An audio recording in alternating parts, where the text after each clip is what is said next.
Toutes les bonnes choses ont une fin, ainsi le festival Out of Jazz s'est clôturé dimanche dernier sur la place de l'Hôtel de Ville. Retour en images sur cette soirée jazzy.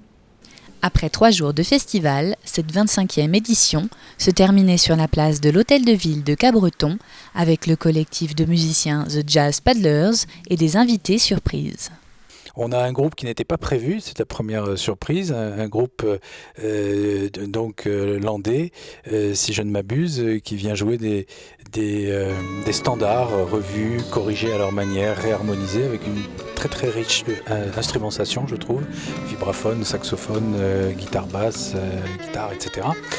Et ensuite, nous aurons le groupe de Jean-Marie Écaille, qui est imprésentable, parce qu'il a fait le tour du monde, je ne sais pas combien de fois, avec le groupe de Didier Lockwood, mais aussi qui a enregistré son propre nom. Et on va l'accueillir avec un groupe qui porte le nom très, à la fois très local et imaginatif, de Jazz Paddlers.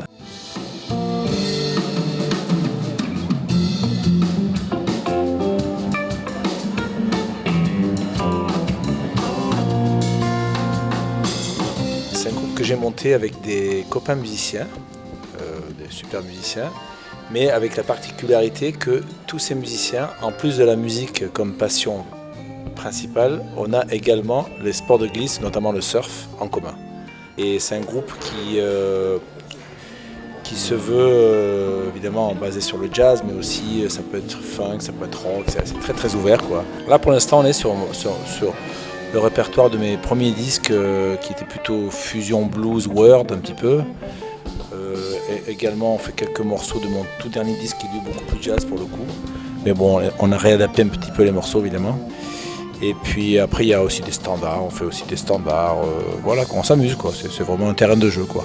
C'est pas un groupe au sens propre, j'appelle ça un collectif en fait. C'est un collectif où ça peut bouger, ça peut être un concert en quartet, en quintet, en octet, j'ai l'intention de mettre des cuivres, il peut y avoir un jour 2 batteurs, 2 claviers, voilà, plus on est fou, plus on rigole, voilà. Donc c'est faire de la musique dans la bonne humeur et en s'amusant, mais tout en étant sérieux quand même, parce que j'ai pas de temps à perdre, je suis trop vieux pour ça, j'ai quand même envie de faire des choses sérieuses avec l'âge que j'ai. Et voilà, mais en même temps, c'est vrai qu'il y a un côté très fun dans ce projet-là. Annoncé depuis le début comme la surprise de fin de festival, Victor Laszlo a fait son apparition pour partager quelques morceaux avec Jean-Marie Écaille. Sans préparation au préalable, la magie opère, c'est cela l'art de l'improvisation.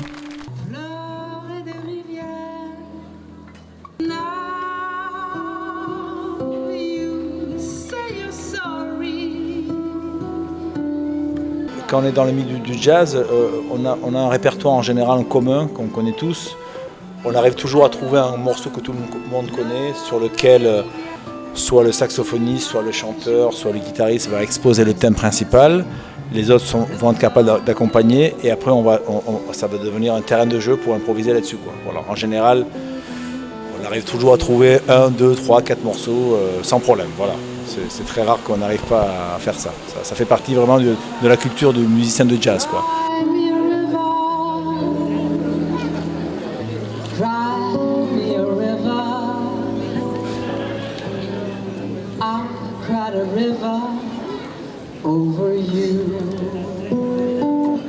Une soirée de clôture réussie, bien qu'écourtée par la pluie, pour un festival réussi.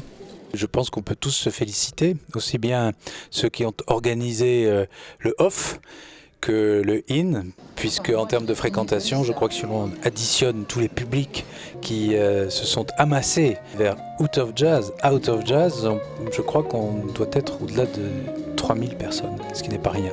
Le but que nous nous étions fixés avec la ville de Cabreton, qui est organisatrice de ce festival, c'était de rassembler des publics. Et je crois que ce que j'ai entendu, et ce que nous avons vu au cours de ces 2 soirées au Bourdaine prouve que nous avons réussi. Donc je pense que oui, on peut dire quitus et à l'année prochaine.